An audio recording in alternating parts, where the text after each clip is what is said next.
Africa Content TV.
Oh, okay, that's right. This was coming to me.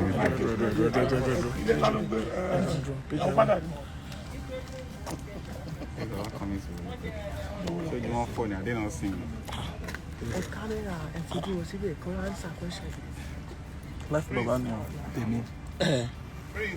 Sir? No, one to put you on a Man, come back in question. It's allowed to come to Winnipeg on Sunday. Yes. No, yeah, sorry. Yes, Winnipeg on Sunday, 3 p.m. Alaji's coming. Alaji's going to be live in Winnipeg. See you on Sunday. Details. You should be driven. Details.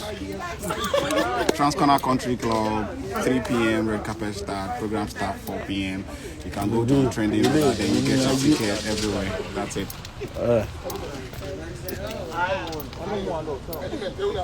So I'm at the loan lane.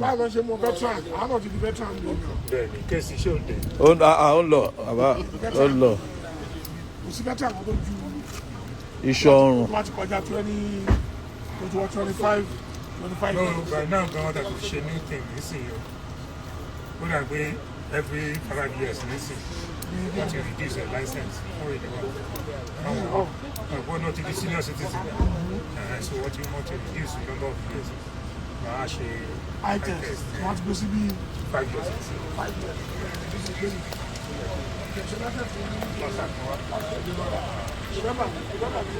Yes.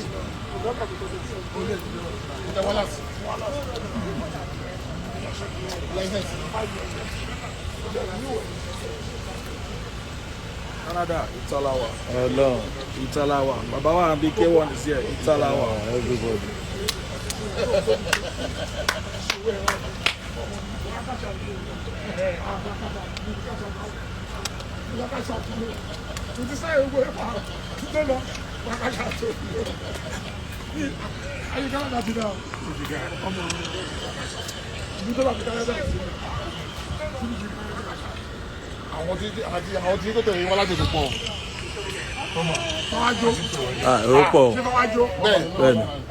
Àwọn èèyàn ti wọlé gan. Sọ̀tà náà bọ̀ gbogbo wọn yẹn. Akíṣùkú ọmọdé olóhùn kéré rẹpẹtẹ bọ̀. Olóhùn bá bọ̀ lé. Ó yà ara tíkẹ́ẹ̀tì kò tètè kọ́ mi. Wọ́n ti ìyẹn ṣọ́ọ̀jù náà. Wọ́n ní àwọn ẹ̀tẹ̀ náírà máa ń wọlé àbí wọ́n làbọ̀ láti bá.